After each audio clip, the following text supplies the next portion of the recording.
Okay, here's another list of hand strengthening activities, and these are all included in the handouts that you will get at the end of this presentation. I will provide you with a QR code and some ways to reach me. So, donkey kicks, wheelbarrow walking, all that is going to strengthen the shoulder and the upper body of the posture. So, if your student is writing with their shoulder like this, then we need to strengthen their shoulders so that they're stable. If your student's using more of their elbow to write, now we need to strengthen and stabilize the elbow. Ultimately, strengthen, stabilize the wrist so that all you're getting is little prehensile, tiny motor movements. Okay, some working on a vertical surface is better for wrist extension. And a lot of times with students that are doing texting and playing on devices, their wrists are bent.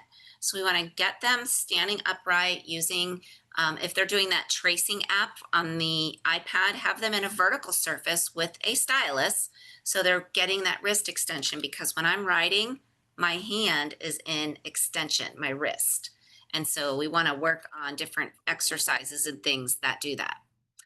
Push pins, you take a thumbtacks and pushing them into a shoebox and pulling them out is good strengthening. Turning cards over, like playing card games. Finger tug of war, so you get a finger and your student gets a finger and your tug of war. Puppet fingers are really fun for strengthening.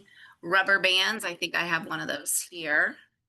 So the rubber band you can wrap around your fingers and open and close.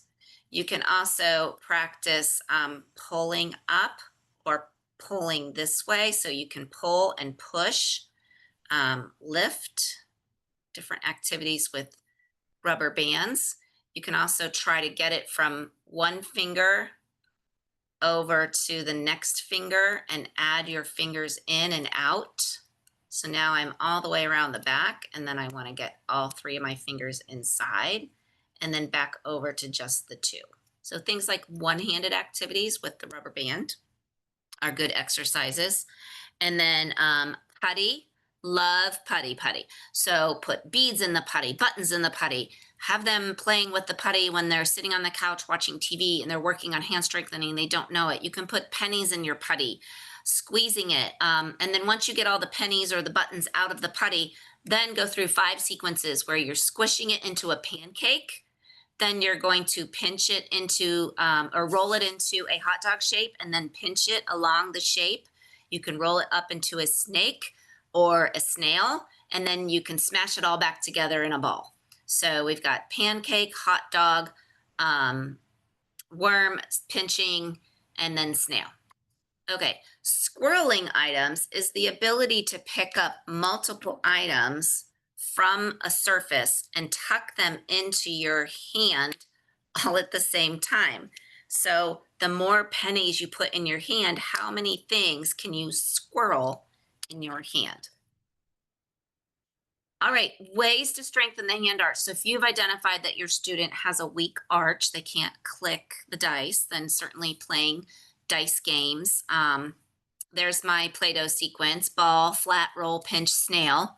Hide items in the putty, mention that. Toothpicks, you can make little pea-sized balls of putty and line them up and then stick toothpicks in them.